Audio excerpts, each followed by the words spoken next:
Feng Lao diam-diam melihat pemandangan di depannya dan merasakan ledakan emosi di hatinya. Benar saja, dia masih seorang pahlawan. Han Sanjian selalu menjadi eksistensi yang sangat kuat dalam ingatan Feng Lao, dan kekuatannya kuat. Awalnya berpikir bahwa tidak ada seorang pun di seluruh kota terapung yang dapat mencapai prestasi seperti itu pada usia Han Sanjian, tetapi sekarang tampaknya dia meremehkan para jenius sejati ini. Berdasarkan pengalaman Tuan Feng, tentu saja dia dapat melihat dengan jelas bahwa tidak satu pun dari keduanya mengerahkan kekuatan penuh mereka, tetapi hanya menguji. Tapi godaan ini sudah cukup. Dalam pengertian niat pedang, kedua belah pihak dapat dikatakan tidak dapat dibedakan. Dalam arti, mereka hanya memiliki beberapa perbedaan dalam metode kultivasi. Di antara niat pedang Qin Yichen, niat pedang lebih fleksibel dan fleksibel, sementara Han Sanjian memadatkan niat pedang menjadi ekstrim. Metode kultivasi kedua belah pihak berbeda dari awal. Jika Anda ingin mendapatkan hasil kompetisi, Anda harus mengandalkan konfrontasi dengan pedang dan senjata asli. Jika Anda tidak menghentikan mereka berdua sekarang, Tuhan tahu apa yang akan terjadi. Hentikan semuanya.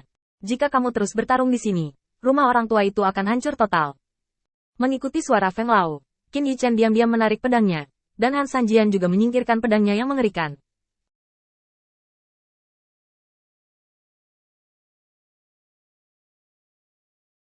Ketika dia melihat Qin Yichen lagi, mata Han Sanjian penuh kejutan. Aku tidak menyangka pemahamanmu tentang kendo begitu mendalam, tapi aku kikuk. Han Sanjian memejamkan mata. Dalam konfrontasi singkat, Han Sanjian tidak bisa merasakan banyak hal, tetapi dia yakin bahwa orang di depannya pasti adalah musuh yang kuat. Jika Anda kalah dari diri sendiri, orang ini akan menjadi musuh yang tangguh. Qin Yichen mengangguk acuh tak acuh. Saya memenangkan hadiahnya. Sebenarnya, saya tidak punya apa-apa untuk dipuji, hanya sedikit perhatian. Meskipun Qin Yichen tampaknya telah menderita kerugian dalam pertarungan ini, Qin Yichen tahu bahwa apa yang dia sadari tidak berhenti di situ. Jika ada konfrontasi nyata, dia memiliki banyak cara untuk meningkatkan kekuatannya. Tetapi dalam lingkungan seperti itu, jika dia ingin mencapai, dia membutuhkan lebih banyak hal. Qin Yichen melihat pemandangan di depannya dengan ringan, dan tidak banyak bicara, hanya menghela nafas dengan santai. Sepertinya pengetahuanku tentang kendo tidak cukup. Kesederhanaan Qin Yichen membuat Tuan Feng merasa bahwa Qin Yichen semakin memenuhi harapannya. Orang seperti itu tidak lemah dalam kekuatan, dan dengan karakter seperti itu, dia pasti akan mampu membuat kota terapung bangkit kembali di masa depan. Tepat ketika Tuan Feng ingin mengatakan lebih banyak, tiba-tiba, dia melihat wajah Qin Yichen berubah tiba-tiba. Saat berikutnya, Qin Yichen tiba-tiba membuka tangannya, dan di sisinya, energi spiritual langsung menyegelnya. Perubahan mendadak itu membuat Feng Lao tercengang, dan Han Sanjian berdiri dengan tiba-tiba dan berdiri di depan Feng Lao. Kamu keluar dulu. Feng Lao melirik Qin Yichen dengan curiga, dan perlahan menggelengkan kepalanya. Tidak, dia tidak bermaksud menyakiti kita. Aku akan tetap di sini dan melihat apakah aku bisa membantunya. Saya melihat wajah Qin Yichen langsung berubah mengerikan.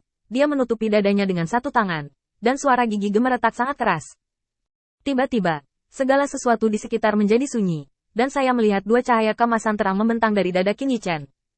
Saat Qin Yichen melihat dadanya, krisis yang belum pernah terjadi sebelumnya menghantam hatinya. Begitu cepat, hanya menyerap begitu sedikit iman, mau tidak mau ingin melakukannya. Tapi seiring berjalannya waktu, Qin Yichen tidak merasakan penindasan atas kesadarannya, tetapi ledakan kenyamanan menyebar ke seluruh tubuhnya.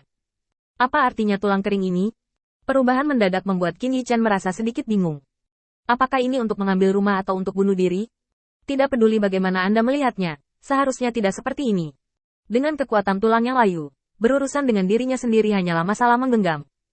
Qin Yichen sangat jelas tentang hal ini. Sebelum dia mendapatkan kekuatan iman, hanya ada satu tulang layu yang tersisa, dan dia bisa bermain sendiri di telapak tangan.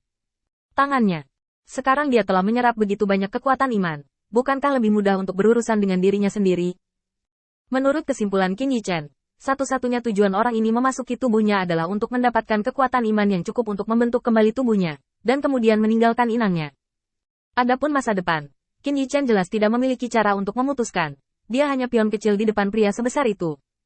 Terutama karena perilaku benda ini terlalu aneh.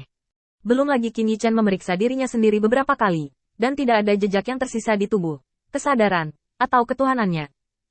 Satu-satunya penjelasan adalah bahwa pihak lain menggunakan cara khusus untuk menjadi bagian dari tubuhnya, atau bahwa keterampilan persembunyiannya sangat pintar.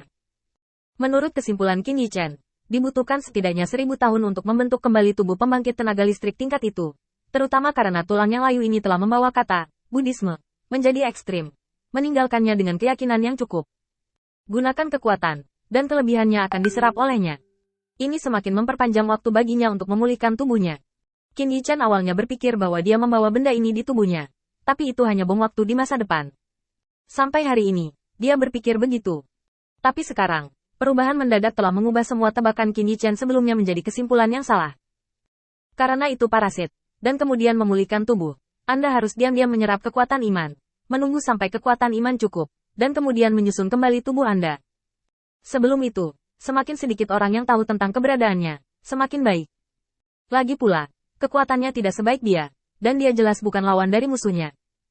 Karena itu, ketika perubahan ini terjadi, Qin Yichan membalikkan semua kesimpulan di benaknya lagi. Tujuan dari tulang yang layu ini bukan untuk memulihkan tubuh. Kamu mundur. Aku tidak tahu apa ini. Qin Yichan berkata kepada Feng Lao dan Han Sanjian. Sekarang dia baru saja memasuki alam para dewa. Hanya dua orang ini yang memiliki kontak dengannya. Jika mereka berdua mati, urusan masa depannya hanya akan lebih merepotkan. Terutama Penatua Feng.